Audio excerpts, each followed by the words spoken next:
En esta exposición les voy a hablar sobre la migración laboral de México a Estados Unidos y las implicaciones que éste ha tenido para el país norteamericano.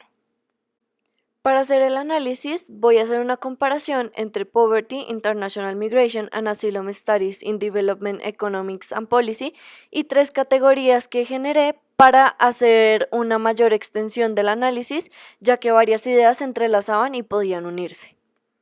En primer lugar, tenemos la opinión pública, las diferencias culturales y la política de migración.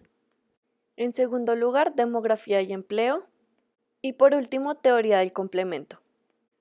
En esta categoría se van a analizar tres ideas propuestas en el texto.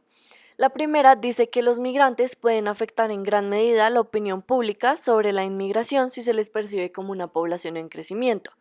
En el caso de los mexicanos en Estados Unidos, no ocurre así, ya que no son propiamente los migrantes quienes han generado una mala concepción de la opinión pública, sino que se ha generado una mala percepción desde los estadounidenses y tal es el caso que incluso el presidente de los Estados Unidos, Donald Trump, genera discursos de odio o xenofobia contra los migrantes mexicanos, donde se les ven como delincuentes o traficantes de drogas. Asimismo, el siguiente argumento es que las reacciones negativas del público se pueden derivar de las diferencias culturales y lingüísticas básicas entre los solicitantes de asilo o los migrantes y las poblaciones ya residentes.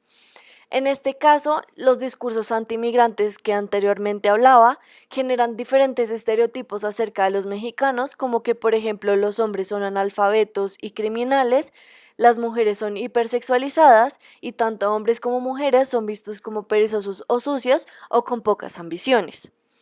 Y por último, hay un argumento que dice que los países receptores han adaptado estrategias diferentes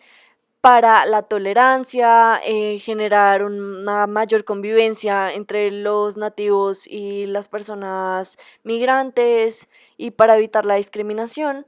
Pero esto es todo lo contrario, ya que en el caso de Estados Unidos, desde la campaña presidencial de Donald Trump hasta actualmente la presidencia que lleva desde el 2017, se ha generado una campaña de odio masiva contra los migrantes, en el que Donald Trump ha generado discursos donde se fomenta la xenofobia, y se ha generado diferentes regulaciones contra la migración, contra las fronteras y asimismo se ha hablado de la construcción de un muro. Esto ha impactado tanto en la población estadounidense que se ha generado un discurso de odio entre la misma población, tal es el ejemplo como el caso de la masacre del Paso. En la segunda categoría se pueden ver dos argumentos principales. El primero dice que los solicitantes de asilo o los migrantes representan o es muy poco probable que tengan un impacto en la demografía o el mercado laboral, lo cual es todo lo contrario a lo que sucede con los mexicanos que viven en Estados Unidos, ya que para 2018 representaban el 11,30% de la población en Estados Unidos y representaban el 10,68% para 2019 de las personas empleadas. Asimismo, el segundo argumento dice que los migrantes laborales se eligen generalmente por sus habilidades o vienen espontáneamente porque saben de un empleo, por lo tanto se supone que una mayor proporción está empleada y gana un salario, lo cual no es totalmente cierto, ya que durante los censos para el año 2019 se encontraron que 775.000 mexicanos fueron encontrados en situación de desempleo en Estados Unidos. Entonces, no se puede decir completamente que un migrante laboral tenga el empleo asegurado o tenga los recursos asegurados. En tercer lugar está la teoría del complemento, que habla de que los inmigrantes, cuando son complemento en lugar de competidores de la población nativa, el impacto de la inmigración es en gran medida beneficioso. Pues lo que ocurre en Estados Unidos es que muchas veces ven a los migrantes mexicanos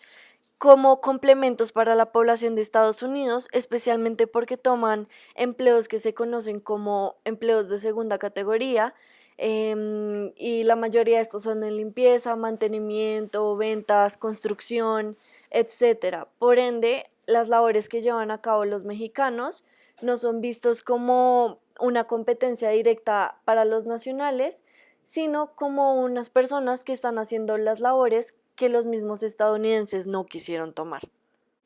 A partir de lo anterior se generan varias preguntas. La primera es, ¿qué implicaciones posee la migración laboral hacia Estados Unidos para México? Entonces, una de las respuestas es que, en primer lugar, se va a generar un problema en el cual la mayoría de los jóvenes o muchos jóvenes mexicanos están viajando y son las personas que tienen capacidad para trabajar y para reproducirse,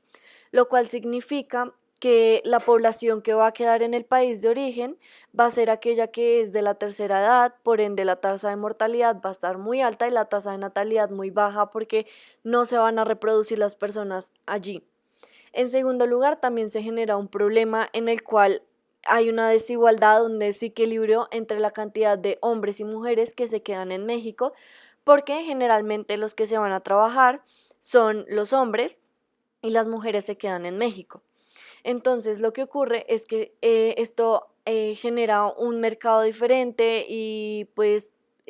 un sistema laboral diferente en el que las mujeres tienen que integrarse para pues generar mayor dinero. Y asimismo, también hay implicaciones de brecha salarial entre México y Estados Unidos, así como una pérdida de recursos humanos y la fuerza laboral. Una segunda pregunta que surge es, ¿cuál es la situación de los migrantes laborales mexicanos en Estados Unidos? Bueno, la situación laboral es difícil y teniendo en cuenta que los migrantes laborales no son un grupo de migrantes homogéneos, sino que existen diferentes tipos de migrantes laborales, que algunos trabajan de forma informal, otros de forma formal, sin tener en cuenta si han llegado de forma regular o irregular al país. Entonces, como generalidad, pues se puede ver que a pesar de que muchos mexicanos poseen la ciudadanía estadounidense, poseen condiciones sociales, educativas y económicas más bajas en comparación con migrantes de otros países de Latinoamérica, como de Argentina o de Ecuador, quienes obtienen anualmente mayores ingresos que los mexicanos. Esto genera una limitación de cobertura médica, al igual que el hecho de trabajar informalmente muchas veces no les permite tener condiciones laborales buenas, por lo cual hay inseguridad en el trabajo, bajos salarios y un acceso limitado a la salud o a la vivienda. Por último, también surge la pregunta de cuál es la importancia de las remesas para los migrantes laborales y sus familias. En este caso, las remesas se consideran un ingreso muy importante para México, ya que es la cuarta economía que más recibe remesas en el mundo. En el 2016 fue nombrada como la cuarta economía y asimismo se puede ver que el corredor entre Estados Unidos y México es el primer corredor que más recibe remesas en el mundo. Por otro lado, la transferencia de dinero es importante, ya que con esto ayudan al sostenimiento económico de la familia. También genera muchas veces es dinero que se utiliza para poder pagar las necesidades básicas como la alimentación o la vestimenta o los consumos domésticos, y así también se presenta que en las familias rurales muchas veces es la única fuente de ingreso, o en otros casos incluso se presenta la oportunidad de que con esto se generen microempresas para generar mayor estimulación a la economía a nivel local. Asimismo, también este dinero puede servir para temas de finca raíz, por ejemplo, que es la construcción o mejora de hogares, así como que no solamente se usa en beneficio de la familia, sino que muchas veces es utilizado con el fin de mejorar una comunidad, como sus servicios de salud, las pavimentaciones o mejorar las iglesias. Por ende, también hay una mejora de la balanza de pagos, una facilitación de importación de bienes, un incremento del nivel de vida y la mejora de la distribución de los ingresos.